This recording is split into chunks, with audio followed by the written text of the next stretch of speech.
Hello and welcome to the Gooner Talk. Back in with you guys for another show, for another episode of our Gooner Talk podcast, the weekly show in which I'm joined by 2 or 3 guests to break down the week's news, matches, all the controversial stuff, which there was a bit of this weekend. And I covered it in an earlier video, which you can go and check out. And I'm sure we're going to have a bit of a talk about that as well. But we are mainly here to discuss, of course, Arsenal's 2-1 victory over Burnley and pick up their second lot of 3 points of the brand new season. So let me introduce my 2 guests. Webby returning for the second time. Obviously, you were on the transfer show with myself and was it lead judges as well? We had way back when it was a few weeks ago. Clearly losing my memory. Yeah, but you good? I'm good. Nice to be back on, and hello to anyone watching after a successful weekend.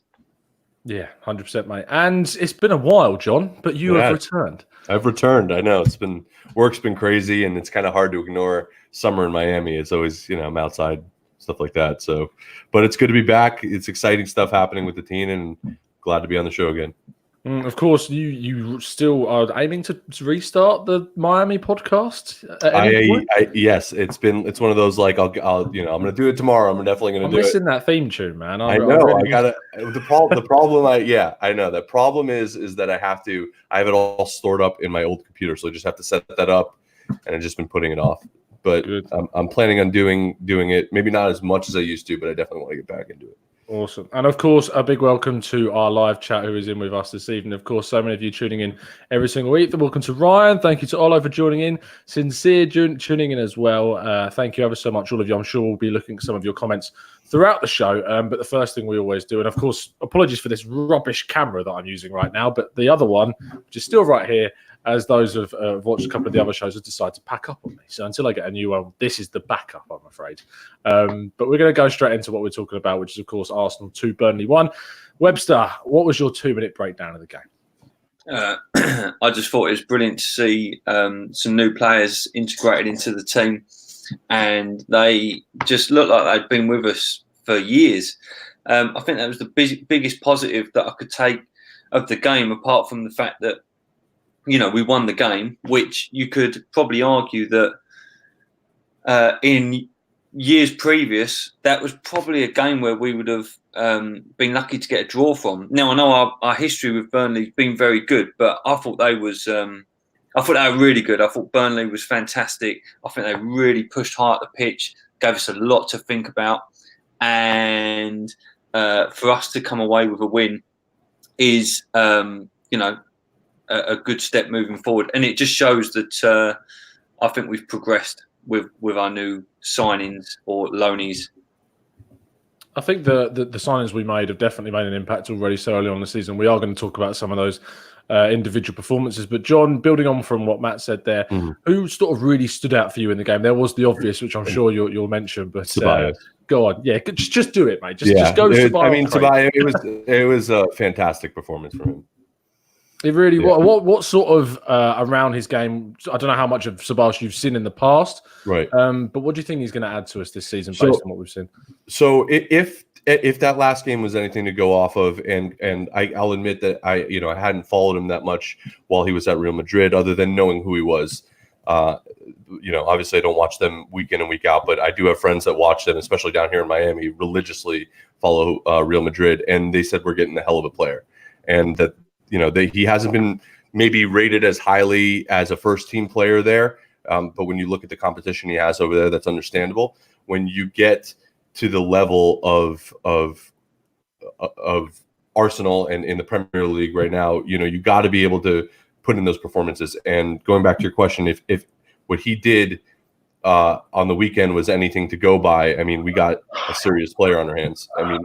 He to me, and I'm sure we'll get into it. He kind of reminded me of a little bit of like a Santi, hybrid kind of weird player in that regard. Like he reminded me of Santi a lot, like with his control, like a Santi Ramsey hybrid, maybe if you want to call it that. Like he had that attacking play with it, but he had that technical ability that being able to hold the ball in tight, difficult areas, which really allowed us to move the ball forward and really allowed us to. Burnley had a real difficult time dealing with him, and you look at his stats after the game; they were just phenomenal. The first assist was great. The second one, I think we're pushing the term assist on that one, but technically as a statistic, it's an assist. but he just looks like a great player, and I think that he's really exciting. He really does. And of course, that was his first start of the season. Webby, we should really go into Emery's choice of lineup. I think there were a few surprises. A lot of people thought they were going to see a certain Nicolas Pepe start the game. Were you a bit disappointed that he didn't start? I thought he might. I get why he didn't. I wouldn't say disappointed, because at this point right now, you got to put the trust in the manager. You have to say Emery's going to make the right call until he does otherwise. And so far, I don't think he's made the wrong call yet going forward. And you got to ease these players in. You could see that, like, you see flashes of Pepe doing the right thing and being brilliant, but you can also see maybe he's a little timid with respect to getting involved. It is. Webby, why are you mugging him off? He just posted. He goes, "Wasn't that my question?" Yes. For those that don't know, we have a private chat on here, and those that were eagle-eyed listeners rather than John, then they would have known that I asked Webby that question. My bad, Webby. You can answer questions a lot better than I can, so you take the lead. No way. You give him the next two. You can get both of them. My bad. Go for it, Matty boy. I was a little bit disappointed as soon as I see the lineup, just because I'm so excited to see Pepe.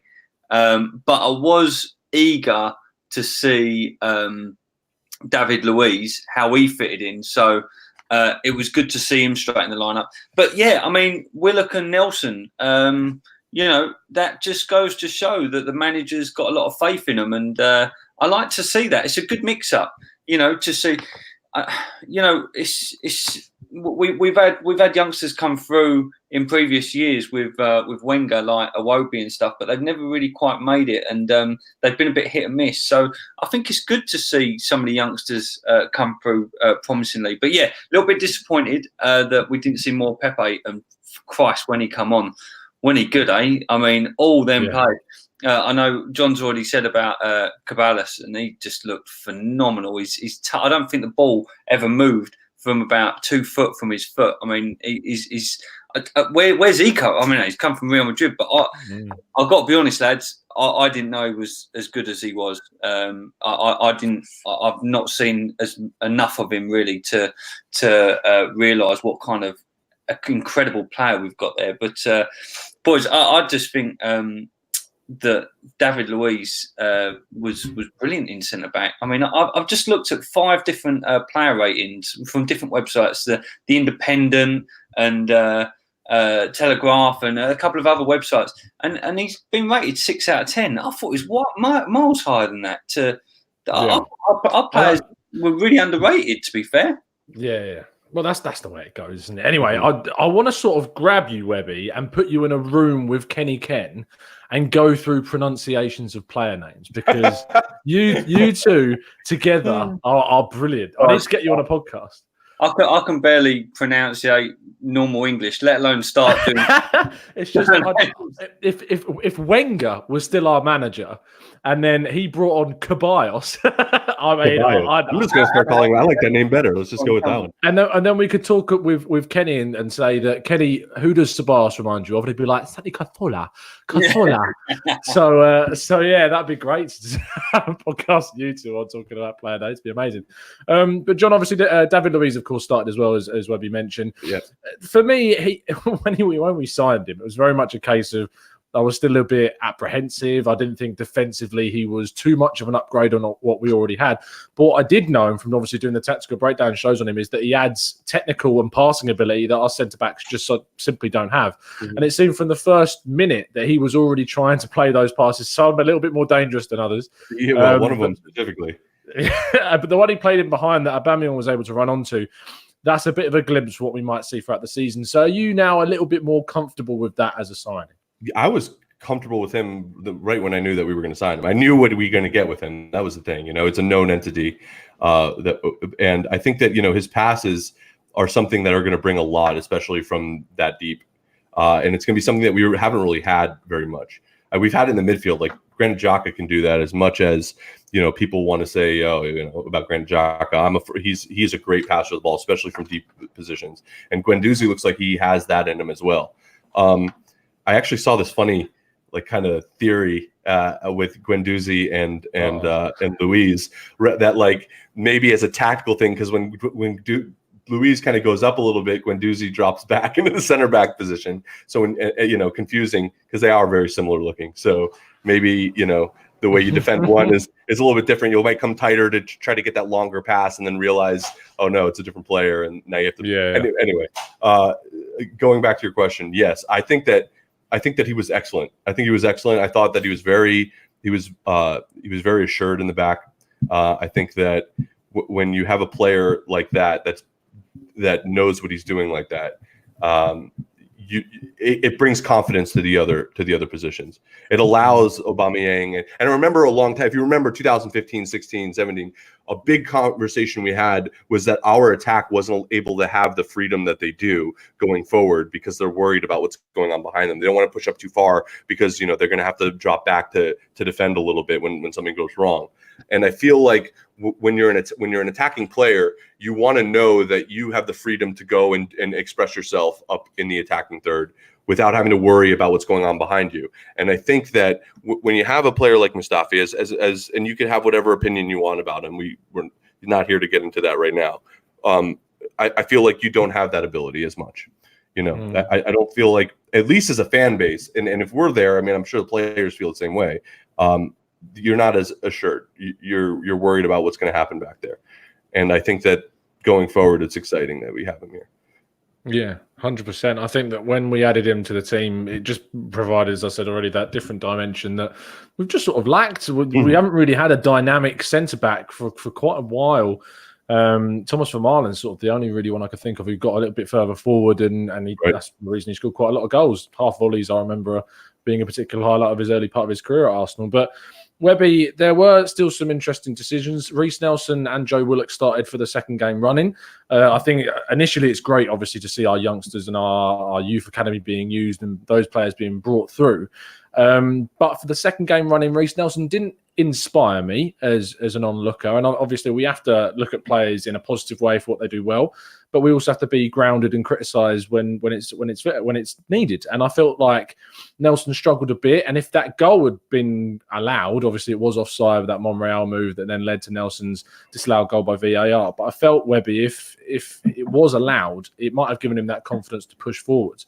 Do you think that Nelson is now on the verge of, I want to say on the verge of struggling, but with the likelihood that Pepe will be joining our front lineup with Aubameyang and Lacazette, do you think that Nelson's minutes could now be very limited? I don't think it mattered how we played yesterday. With Pepe coming in, his minutes was always going to get diminished. If he had bagged a couple of goals, I still think that he would have his minutes were always going to be getting diminished, just because you don't break your record. Transfer record signing and then have him sat on the bench. Emery's just bringing Pepe in at a slower pace, trying to integrate him into the squad, integrate him into the team. And so I can understand why he didn't start at Newcastle, and I can understand why he didn't start yesterday, and that he brought him on. I would fully expect that Pepe will now start in the next game, which is Liverpool. And I will, his minutes will diminish, but that doesn't. I mean, I'm not as critical actually. I thought that we struggled for a bit anyway, and it wasn't just them struggling. The whole team kind of struggled really to a degree. So I wouldn't really pick those two players out separately and say that everyone else was doing a really good job and they were suffering. I think at times in the match we all played well, and then times in the match we kind of all struggled as well to link passes and stuff. So I think that they're a good prospect for the future, but I mean, I wouldn't be betting on them starting many high-profile Premier League games across the season. Yeah. I think it's great to see Willock. I think has had a couple of decent performances. I didn't think he had as much impact as he did at on Tyneside against Newcastle, but that was because he was in more of a reserve position. He wasn't playing that number 10 role. He was playing more of a number 8 role, whereas Ceballos was pushed a little bit further forward. And that meant he was more reserved. And I actually tweeted out that I thought towards the end of the first half and at the beginning of the second half, I felt that and it's a controversial statement. A lot of people disagree with me on Twitter, and I'm not surprised. But when we had Mkhitaryan in the game against Newcastle, what he did do, and we broke this down in the tactical breakdown, is that he offered a lot of drive through the middle of the park. He came more central, and he took the ball and he drove at the opposition a lot more than what Willock had done in the last 2 games. Now, his end product was very, very poor in that Newcastle game, which is why he garnered a lot of criticism from a lot of the fans, which I can understand completely. But I did feel that we did lack a little bit of drive. And something else, John, which I think we lacked, was a quickness in our passing. And I think that the biggest link to make between that is the absence of Granit Xhaka. Yep. And I push this all the time, and I get a lot of criticism because Granit Xhaka divides so many opinions. Not for me. But that's fair enough. And I'm going to ask you, do you think it's a fair statement to say that we looked a lot slower with our passing without Granit there? Well, so first of all, I think when you don't have Granit Xhaka in your team, yes, I think that the level of passing that he brings definitely is something that helps out, especially when you're talking about coming through the middle of the pitch. And this was something that I brought up to you, and I remember we had agreed upon it. It was that, yes, we looked really good going forward. We did. And there were certain areas where You didn't think I agreed with you at first, though, did you? I didn't, because most people, when I say that, they don't agree with me. And then, it's like, all right, fine. But like, there's a reason why this guy's getting picked all the time. Why he has Emery's trust, why he had Wenger's trust, why he has his trust in the international side. He's a player that, and yes, this divides opinion, that can pass the ball extremely well. Under pressure, it's a little bit more difficult for him. Granted, that's not one of his strong suits, is under pressure. Like Guendouzi, who I think under pressure is actually looks really, really good. And when he loses the ball under pressure, he's really good at fighting back and recovering for it.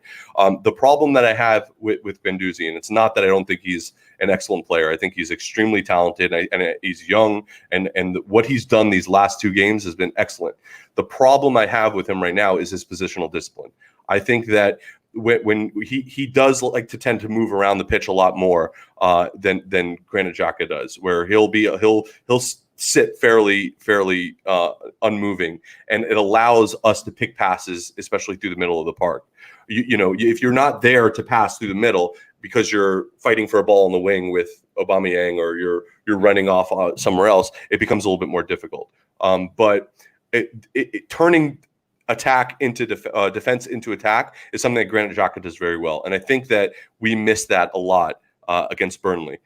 And I don't know, it said like he had like an injury to his leg, or it was sore or bruised or whatever it was. I think that when it comes down to it, when the manager has to pick a side, I think he wants Granit Xhaka in it, and I'm excited to see what happens when he can play with Ceballos, who I feel like is more of a Ramsey player. But remember, when Xhaka and Ramsey played together, the big problem was that, kind of similar to what we have with Xhaka and Guendouzi, is that Ramsey likes to bomb forward. He likes to almost play as a central forward sometimes and get into the box a lot. And when Xhaka is isolated in the midfield, he gets a lot more pressure. And when you get a lot more pressure, as we already said, he has a little bit of an issue dealing with that. So if we can kind of balance that out, where with a player like Ceballos, who will come back and offer support to the midfield, I think that we're going to see some interesting things happen with Xhaka there.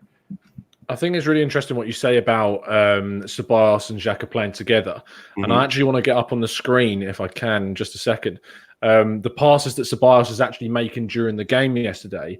I thought when he came up against Newcastle, he actually had the performance that I thought Pepe had. I thought Pepe, whilst I didn't think he was amazing. I thought he had a really decent second half of the game. Don't get me wrong, but I thought that his performance was very much of a player that wanted to sort of force it and sort of really try and show off and show what he can do and try and get into this team as quickly as possible. And I thought that was a similar performance from what we saw from Ceballos against Newcastle. He came on and kind of tried to force it. Now, what I'm going to put onto the screen for you now is the images from Wisecout, which is the program that I use for all of the tactical breakdown stuff. It isn't free, unfortunately, if you want to use it. But I'm going to show you Ceballos' passing. So you should be able to see there Can we all see this? You're telling me you can see this? You should be able to. So you can see that the passes that he was making, and you can see there's quite a lot of quite spread passes. I'm sorry about this while I was flicking around. There's quite a lot of spread passes there. They're going across the pitch, they're going wide. And for me, these are the types of passes that Xhaka makes really well. He spreads the ball very well.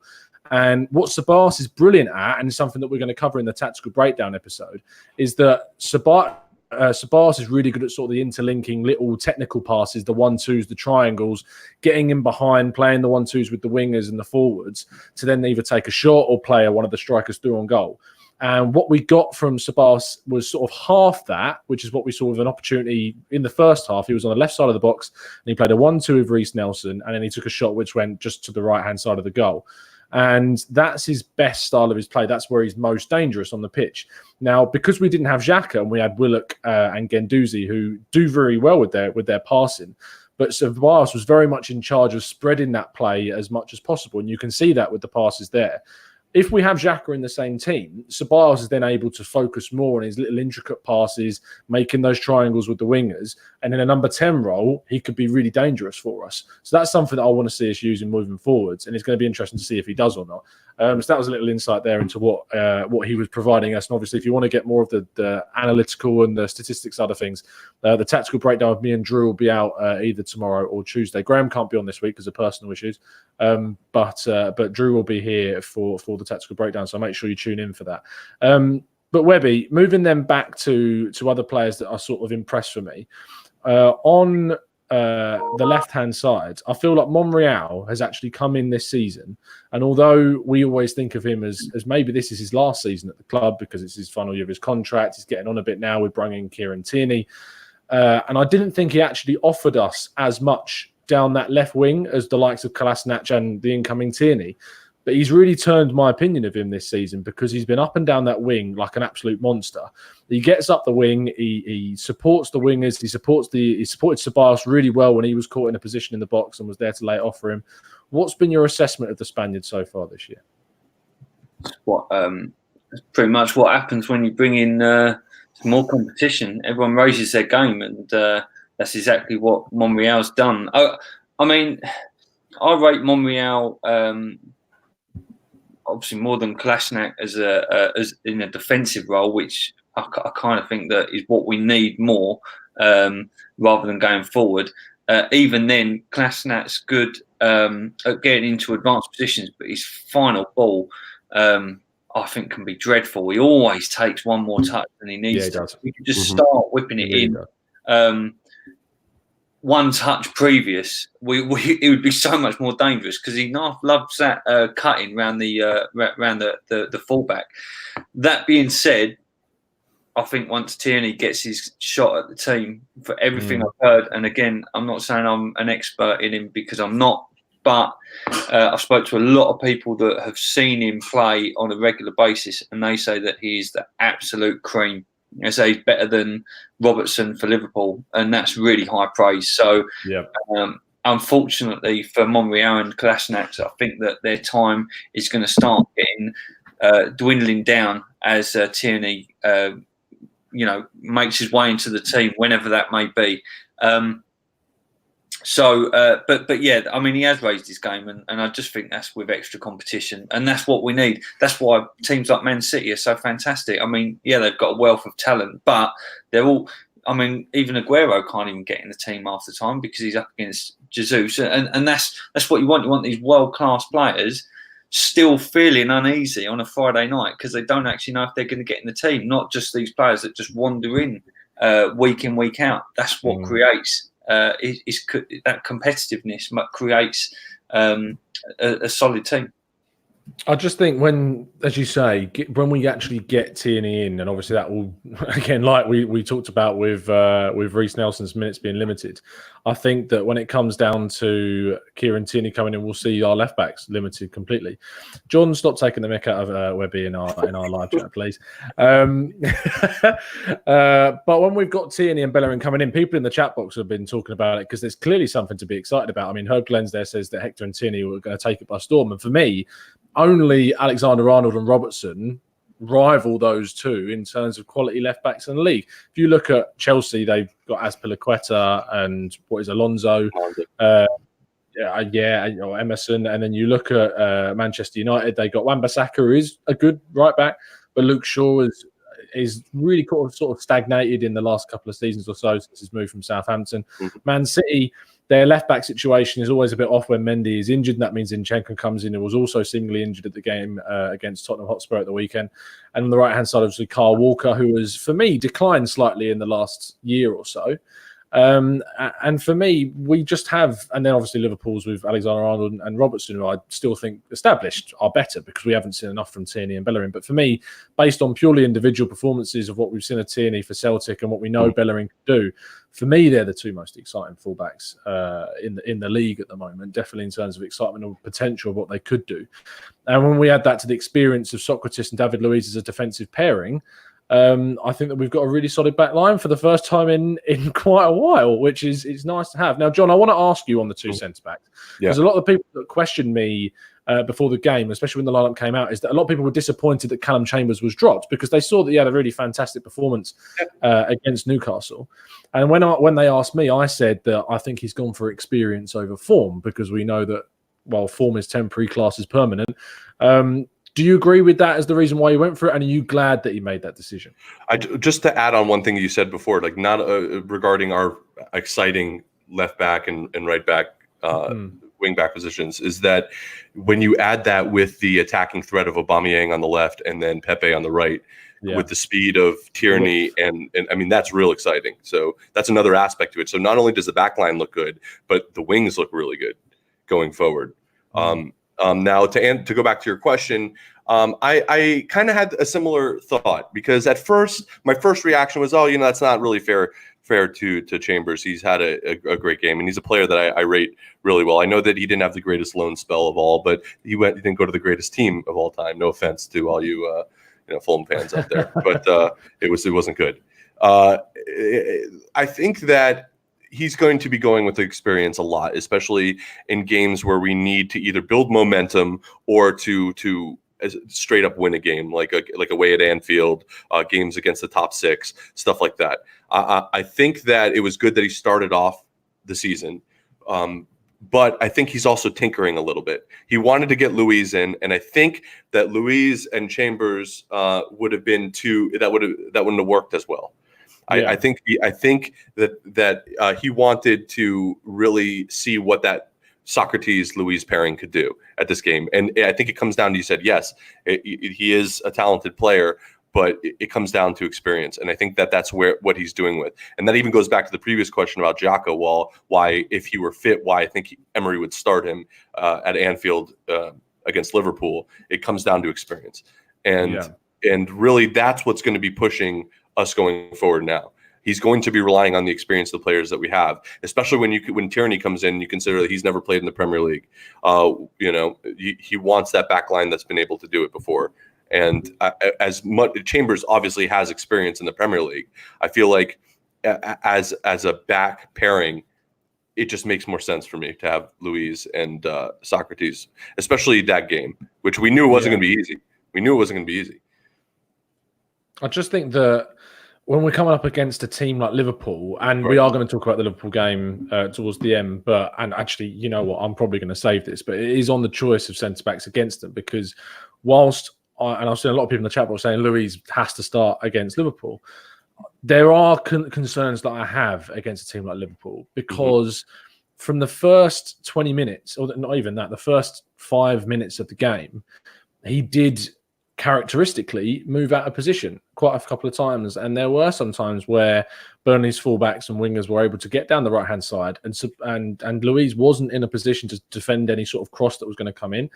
And when we're coming up against what is arguably the most devastating front line in the Premier League at Anfield, it really concerns me. Yeah, I think rightfully so, especially when he had trouble tracking the run of a player like Barnes. Like, imagine what he's going to have to do with Mane or a player like I mean, it is a concern. It is a concern. I think that he's got the experience to be able to do it. Part of me would like to see Chambers get a run. Because let's put it this way. It's more of a romantic thing, because I feel like if he could get in there and put on like a killer performance at Anfield and we keep a clean sheet or something crazy like that, like what that could do for a player like Chambers, like his confidence. Yeah. And I really want to see him succeed here. So I would like that, but at the same time, I do completely understand your reservations about Luiz starting against Liverpool. Josh Gunners Forever in the chat has suggested, do we play three at the back? And what I thought was really interesting is that when Kolasinac came on, I really thought it was either going to be one of the wingers coming off and Kolasinac playing ahead of Monreal. I didn't think that we would take off someone and go for 3 or 5 at the back. I really didn't think that was going to happen. Part of me, and it might just me being the superstitious person that I am, but part of me thinks that he did that to sort of test a formation ahead of the Liverpool game. And playing with Monreal, Luiz and Socrates is a much more sturdy way. And it means that Luiz is not as culpable if he does drift, because you've then got 2 other centre-backs with the ability to cover. So basically what it becomes is when you're defending, you've got the 3 centre-backs of Luiz, Monreal and Socrates. But when you're on the offence, Luiz can push forward and it drops into a back 4 of Luiz playing sort of the deepest part of a midfield rather than playing with a back 3, which can work. The only issue with that is, of course, if we're hit very quick on the counter-attack, right? We've got big issues there. So I think that we might go with 3 at the back against Liverpool to be more conservative and try and hit them on the break. But if you go 3 at the back and you're playing with your wing-backs of Kolasinac and Maitland-Niles, it's just what do you do then with the midfield and obviously with the front line? Because you can either say we stack the midfield with a back, or you have a back 3 with the 2 wing-backs.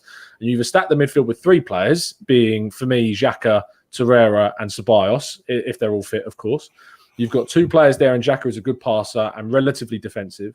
And then you've got Torreira, who's a very good interceptor and mover of the ball as well. And then in front of them, you've got Ceballos, who's just brilliantly technically. And then that would leave you with two up top, which would, for me, at this moment, still be Lacazette and Alba. But I think a lot of people would like to see us go with the front 3 of Alba, Lacazette and Pepe. But for me, that means other positions in a game where we have to be very secure and very cautious. I think it could open us up a bit more. Webby, I'm intrigued to get your thoughts, mate, on Liverpool and what you think we might see against them. Do you think we'll see for the first time those 3 starting, or do you think Emery's going to be more conservative? No, I don't. I think we're up top. I think we will do, yeah.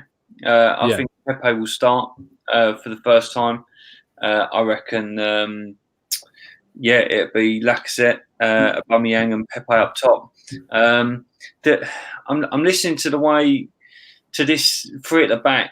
The problem that I've got with 3 at the back is, as good as if you said that we could have, let's say for Liverpool, we started David Luiz, Chambers and Socrates as a back 3. That sounds quite tempting. That's not a bad little back 3, I think.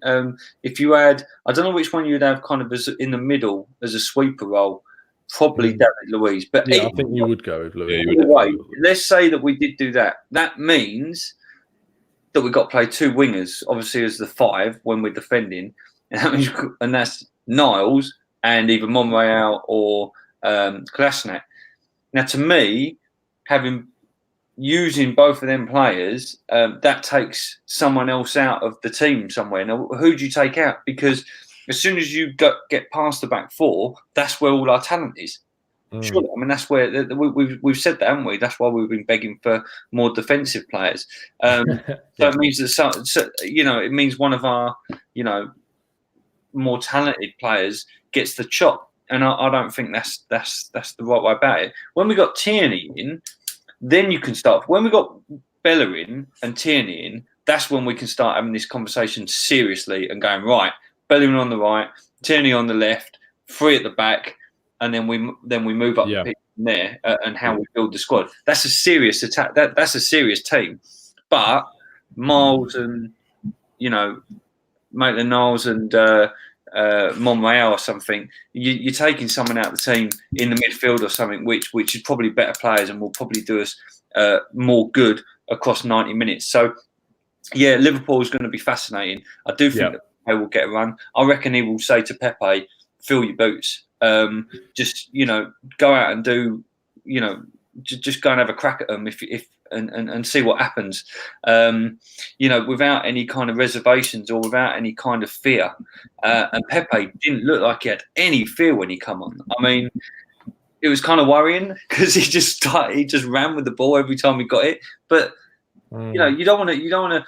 Have you not ever noticed that back in the Wenger days, we used to get these players in which had incredible flair or drive and could run past players, and within the space of like 15 or 20 games, it knocked it out of them.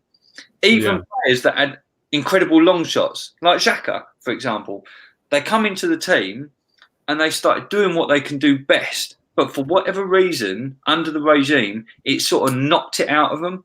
And I hope that now we've got a new regime that it won't knock that kind of instinctive nature of football out of the players. So if Pepe's instinctive nature is to just run at people, I want him to get the ball and run at people. I don't want him to feel like, I can't do that because, Wenger's going to have a go at me or want to, which I kind of thought was happening in the last kind of decade of football.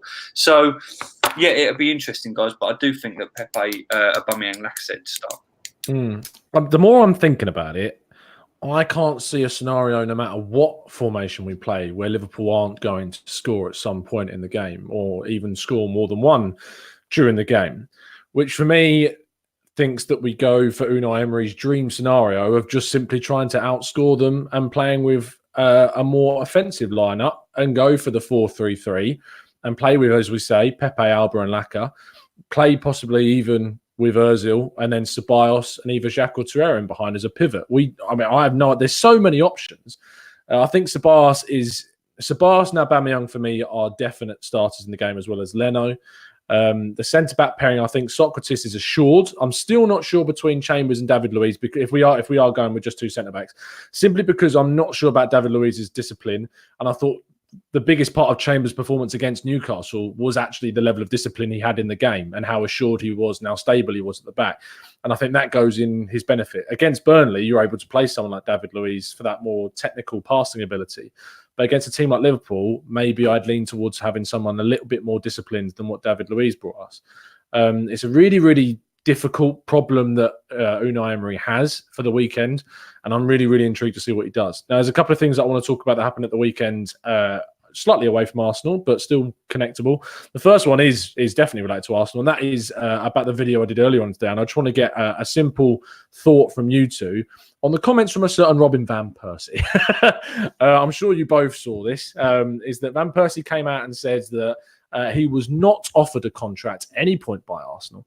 And I did a video about this earlier, and I highlighted on the screen a couple of articles. And the BBC Sport article from 2012 is the statement from Robin Van Persie saying that he has decided not to extend his contract. Now, John, I'll come to you first. Yeah. Where do you sit on this? Who is the one that's lying? And do you think there's any truth in what RVP is saying?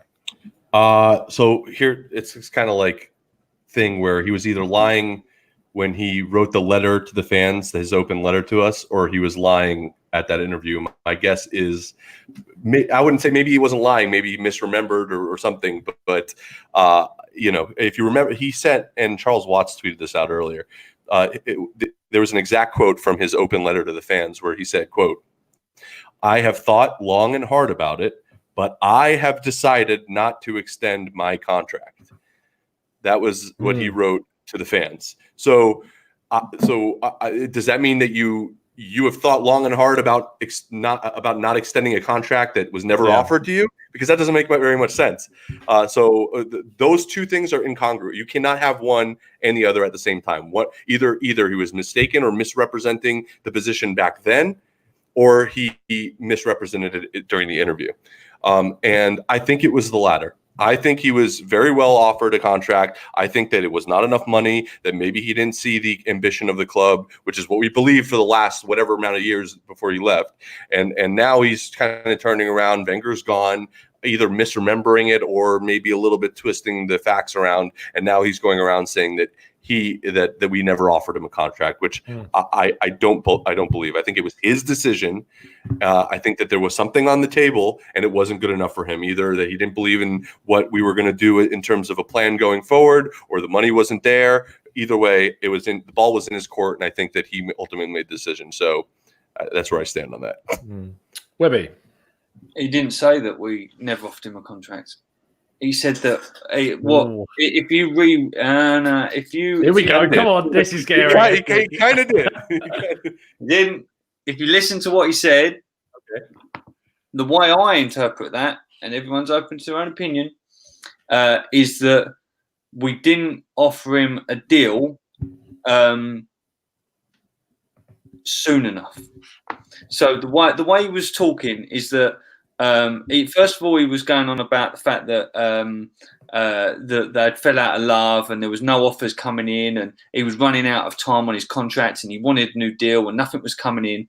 And then he started going and saying that because nothing was coming, because I'd not got a deal on the table. And when we say deal, that's an actual deal. There might have been conversations, and Arsenal might have gone, "Oh, don't worry, we will sort you out. There will be something on the table soon." He's talking about an actual deal, and personally, I tend to believe him because Arsenal are like that. Arsenal are a bit stingy when it comes to contracts. We've got ourselves into a lot of hot water over not extending contracts sooner. So why would it be different with Robin van Persie? And I think that we were slow at actually putting something on the table which made him or led him to have a look around. And he made it an analogy on cheating on your wife. Or a marriage going, which I found really strange. Why you went that route? I'm sorry, the guy is dead to me, but I thought it was really good. I thought it was really good the way he did it. I thought it was a good metaphor, and maybe that says more about you. I don't know. Okay, I just want to clarify. I think that we didn't put anything on the table soon enough, which made him to look around, and then the deals that come in were lucrative, and then by the time we put a deal on the table, so we did put a deal on the table, but it was late. It was right, which then ties in everything that Jon said. Hang on, let me finish, Jon. All right. And then that ties in with what Jon said regarding his statements. But by then, it was too late, and he went somewhere else. That's my interpretation of it. Fair enough. Mic drop. So okay, fine. Just going back. That's first of all, he absolutely said that they never offered me a new deal. The quote was, "If Arsenal are not offering you a new deal, you can have different views on things, but the fact is, Arsenal never offered me a new deal." And then that was in relation to his he says, "You can compare me being at Arsenal to being married. Me and my wife, Arsenal, we were married for 8 years. After 8 years, my wife got tired of me. Those are the facts." But he absolutely said that we never offered him a new deal, which is completely contradictory to what he said in his open letter to the fans when he said, "No." He put himself in a place before, like 2 years before. That's when he was making statements of 2 years before that he wanted to get a new deal, and then you're taking it from basically a year on his contract when he shot off. That's go on, carry on. Sorry, Jon. Okay. No. I see where you're coming from, but I think that the issue remains because we have to look about what the context of what he was saying and how it's being interpreted. And really what he said was that they didn't offer me a new deal. And that's been the news here, that everyone's going, why how can we just let him go like that? We're not going to offer him that contract. It wasn't like, oh, they didn't offer me it soon enough. I think that the words he actually said, whether he meant them or not, were there was no deal. There was no new deal. I think the timeline. I honestly believe that, and I've watched the clip 2 or 3 times. I tweeted it at the time, and I rewound it, and I played it again. And I interpret what he said in the timeline as being a little bit further back than all of this. This is what Tom's showing here on the screen, and all the crap that went on when it was he going to take it? Was he going to join? Was he not? I interpret what he was saying about there wasn't a deal on the table. Previous to that, 6 months, 9 months before, and then it led us to that hole, which is where's he going to go? City, Man United, all going to stay. Okay, but the way, and I think the issue comes down to the way that he said it in the context of the question, and this is the most recent interview, made it seem like he was saying that, and when you actually look at the words that he says, that we never offered him a new deal, which I don't believe was the case. I think there was something on the table for him. And I think that it wasn't good enough. Or maybe, like you said, it didn't come soon enough and he had already made the decision to leave. But that's very different than there not being a deal on the table, which I think, as a matter of fact, and the reality is, there was definitely a deal on the table. Well, of course, we all live in a democracy, although I don't feel like it's time. So I think there's only one way to decide this. One, I'll put a tweet out. And two, if you think that RVP was lying, like the video. And if you think he wasn't lying, like the video. I think that's the best way to sort of sort this. Can I tweet I want to read it out. I want to read quote word for word. I'm going to read it. And we'll just. Oh, here we go. This is brilliant. Go on. Okay, let's go. Right. So this is what he said. And so I'm not saying I'm right. I'm just interpreting. No. Hey, look, very well. I'm not backtracking either. So he said, you can compare to being married. Me and my wife, Arsenal, we're married for 8 years. If Arsenal are not offering you a new deal, so he did say it, but hang on. So if Arsenal are not offering you a new deal, you can have different views on things. But the fact is, Arsenal never offered me a new deal. Yes, that's exactly what he said. I should have read this before. God. Hang on. And then he put, then you have to look around. I was ambitious. I still wanted to win things. I ended up having 3 options. Okay. Well, maybe you did say that, but he did. Look, I thought you rewound the video. You watched it over and over again. I was flagging it. Hang on. Where's the rewind button? I still. I could just see your face reading through the comments, like just sinking. Hang on. We are offering new deals early on. Fact. Right? Are we all in agreement on this? Yeah. We don't offer them soon enough. Yes. We don't offer. Hang on, people are messaging now. So that's Mike. That's Mike. People, at the end of the day, guys, we don't offer contracts sooner. And to me, what I interpreted from what he was saying, that he would have stayed at Arsenal had we had gone into contract negotiations sooner, but we left it and let it run, and then he ended up looking around because he's a complete animal. True. I want to move on from this because this has been comedic to the highest proportion. But I just think that on the whole, at the end of the day, as a lot of people put in the chat, it's done. It's happened. Let's just move on. I think we've spent 10 minutes on it, and that's all we really need to spend on it. There's one more thing I want to cover before I get sort of your predictions ahead of the new season. There was another gameplay at the weekend between 2 high-profile teams, one that I will name, Manchester City, and one that I won't. And an incident occurred at the end of the game when it was 2-2, and I believe it was Laporte was judged to have handballed the cross that came in, which led to Jesus's 3-2 winner at the time that was then chalked off by VAR. Have you both seen this? Have you seen the incident? What happened? Good stuff. Jon, I'll come to you first. Obviously, VAR I think is personally a good thing, in my opinion. I think it ultimately it crosses out any sort of wrongdoing, but the issue I have is not that the decision was right based on the rules that we have. However, it's the rule that we have that I have the issue with in this scenario. The ball hits his arm. Laporte is clearly going for it with his head. It does flick on from his arm, and that leads to a goal. Now, the rules are that if a ball hits an arm or a hand and that leads to a goal, it needs to be disallowed or it's a free kick to the opposition. Yeah. What's your take on the situation? And do you think that VAR is being wrongly used because of an incorrect use of the rules or written rule? So I think that's the rule.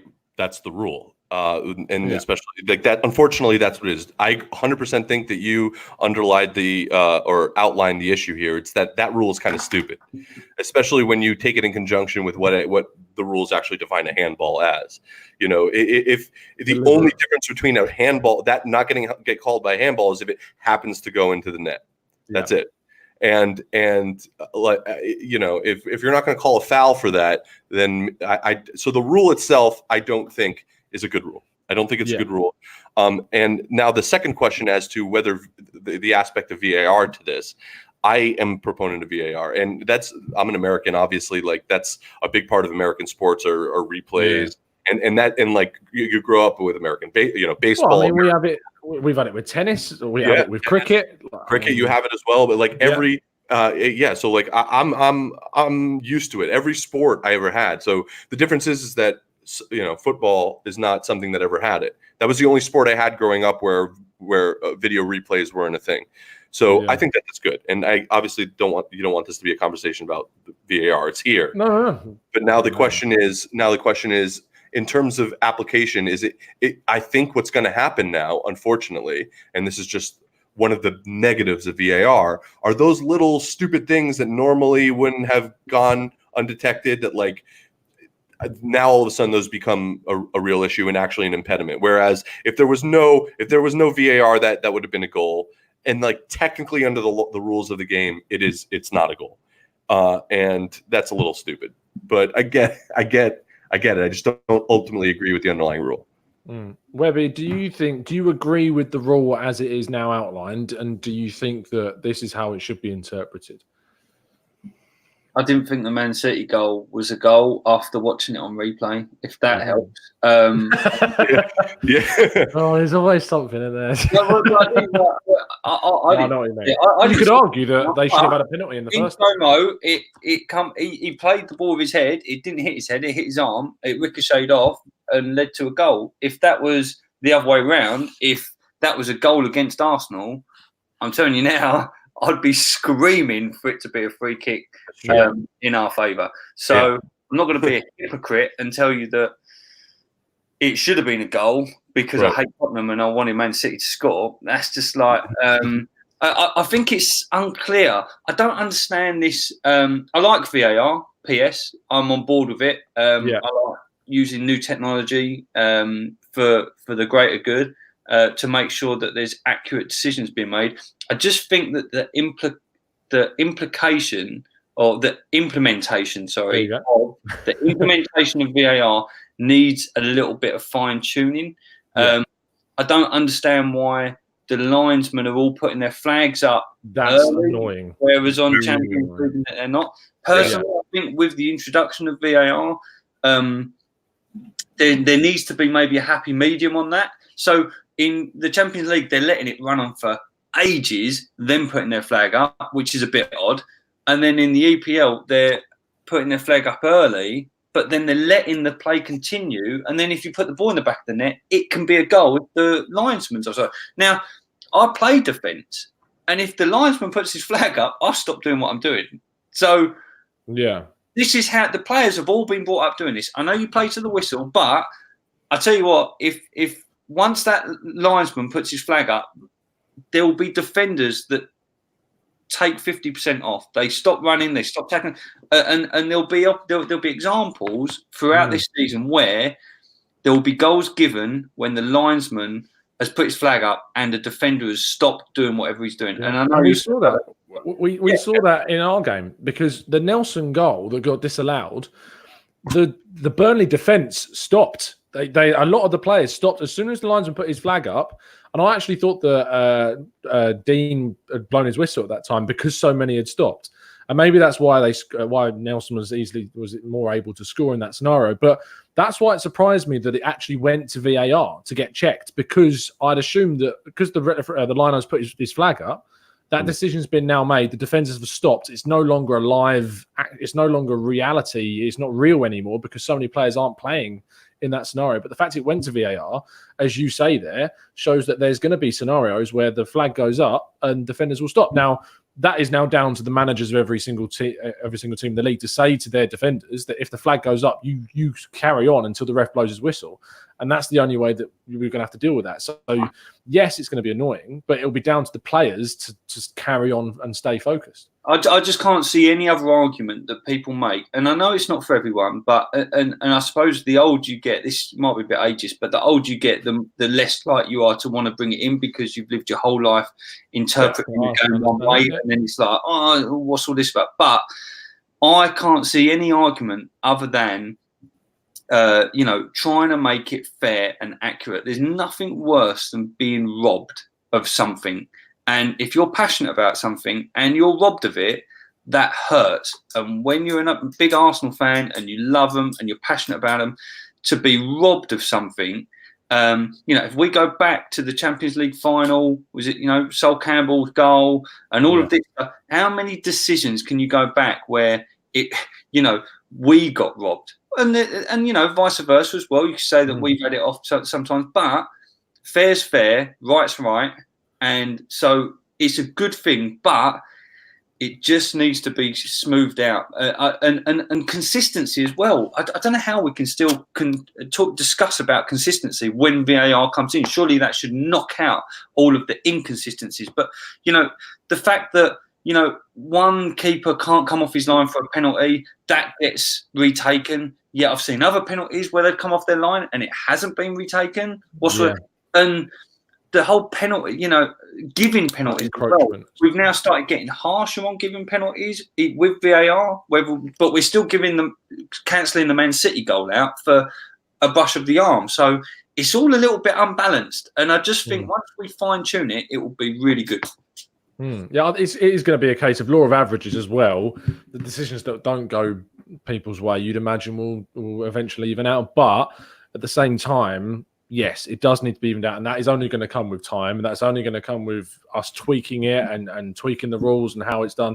I think that it needs to be a uniform system across all of the leagues, and it needs to be a uniform system into Europe, as you say. The linesman issue needs to be sorted out. It can't be one rule in the Champions League and one rule in the Premier League, because it's ridiculous. You're then playing a different game. It's like rugby league and rugby union. You can't do that because football is universal and it's supposed to be. So you can't start changing rules.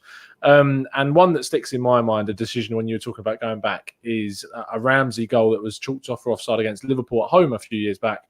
That would have put us 1-0 up in that game. And that annoys a lot of people because he was well onside in that moment. And it's, of course, Liverpool that we play this weekend. Now, we've talked about Liverpool quite in depth. And, of course, if you've just joined us live, you can go and replay this whole show and listen to what we've had to say about it. But I'm going to get a prediction from the boys. So, Webby, I'll start with you, mate. A score prediction for Arsenal, Liverpool at Anfield. 3-2 to Liverpool. Oh, John? 3-2 to Arsenal. I think we're getting all 3 points. Oh wow, that is. I know, touch wood. I'm doing it right now, but I'm going to say 2-2 then, and stick in the middle of you. I think we're going to concede because they're just too good. But I think our attack is just, and it's going to be one of those things that's it's so much hopeful thinking. But I think we're going to get all 3 points. And I reckon that VAR are going to screw us as well. After our chat about it. Yeah. Oh, man. Yeah, it's going to be like off someone's hand into the goal. Yeah, VAR is going to turn it off. Fingernail or something. Yeah, we make a 94th minute equalizer to get a point at Anfield, and they take it away. I swear, if that happens, I'm never talking to you again. No, but I'm probably wrong. I'm probably totally wrong. I think there's going to be goals. I think it's naive to say there wouldn't be goals in a game with a team like Arsenal that leak so much and two teams that are really capable of scoring goals. So I think it'd be a good game to watch. What's up with Liverpool? I put 2 Liverpool players in my dream team. They can't. Yeah, no. They weren't very good again the last game. Obviously that's not their starting lineup, like per se, unless you think Ox is going to play against us, which could be interesting. But they were not very impressive, especially at the back. They were a little choppy. I don't think they have it settled yet. So that might be good for us. That might be good for. I was not impressed by their performance. Toffee Blue just messaged 4-1 to Arsenal. Might be a bit wishful thinking. We should get some more Everton fans there. Thank you everyone who's been throwing in their predictions. I've been trying to throw up as many as I can. And thank you, of course, for tuning in to the episode. Whilst we are talking about Liverpool, I am ashamed to say I'm not actually going to be able to watch it live, which will be really annoying. I'm actually away at a festival at the weekend, which, to be fair, I feel I can make back, because for those of you that are living in England, will know that there was a festival in Cornwall 2 weeks ago that got called off, and I was supposed to be there, so I'm making that back now this weekend. But of course, I will be catching up on it, and I'll be literally, as someone will be performing on stage, and my phone is just going to be continuously being stared at for the score. There will be a Raw reaction show most likely on Monday, reacting to that. There'll be a tactical breakdown. Everything the content-wise you will receive, don't worry, it'll all be there. The podcast will be slightly delayed, of course, till the Monday as well. But you'll be getting all that content as per. You can, of course, check out the Raw reaction show I did yesterday straight after the Burnley game. And tomorrow or Tuesday, you'll be getting the tactical breakdown of the Arsenal-Burnley game. So make sure you subscribe with those notifications turned on so you can get alerted when that show comes out. Thank you to my guest. Thank you, Matt, for coming on as always, pal. Thank you very much. Thanks for having me on, and thank you for everyone watching. Apologies for a slight misunderstanding on some of the However, I live and die as from the comments. So never mind. Fall on your sword, mate. Fall on your sword. No, I much appreciate it, mate. And Jon, always a pleasure, pal. Yeah, thank you. And once again, thanks everyone for listening in. And I think you made up for it with your excellent analysis of the penalties. So don't feel too bad, Webby. Yeah, hopefully you'll see a bit more this season, Jon, because you were quite sparse last year. I was like in between jobs, so now we're all good. And I don't want to hear excuses, mate. As long as it's on if it's not like a Tuesday, like I can do it. Excuses. Because 9 o'clock there is 4 o'clock here. I'm still at work. That's fair enough. No, podcasts will usually always be on Sunday. In fact, we need to discuss this time, I think, because Mike is getting extremely annoyed with me, my placement of my podcast, because apparently I am stepping on his toes. And you should say, if you want some more Arsenal content this evening, there is going to be a show from the Gooners podcast with Mike and Andy. And I believe Kenny Ken is appearing as well. So please do go check out the Gooners podcast and go check them out because they are very good. And I know that they come on here and you enjoy them when they come on here. And they sat in a room with Josh Kroenke and asked him all the questions that you wanted to ask to him. So, I mean, what more could you ask? I can't believe that Mike and Andy are the people that represented the entire fan base to ask questions to Josh. How did that happen? How? What have we come to where we're in a situation where Mike and Andy are the people asking the questions to Josh Kroenke? How is this? That's a very interesting room. It's incredible. I don't understand how that happened. That's insane. Thank you ever so much to everyone who's tuned in the chat box. We've been reading through all your comments all night, and giving us a lot of stick when we deserved it, and a lot of praise when we deserved it too. I hope. If you've enjoyed the show, please of course give it a like. Please subscribe if you're new with those notifications turned on so you can join in with these live chats because you get told immediately when we do go live. But other than that, that's pretty much everything we wanted to cover. I'll see you again tomorrow or Tuesday for the Tactical Breakdown show. And of course, the Eyes of the Opposition shows with a couple of Newcastle insiders will be out during the week as well for you to stick your teeth into. So I hope you enjoy those. I hope you've enjoyed tonight. And as always, up the Arsenal.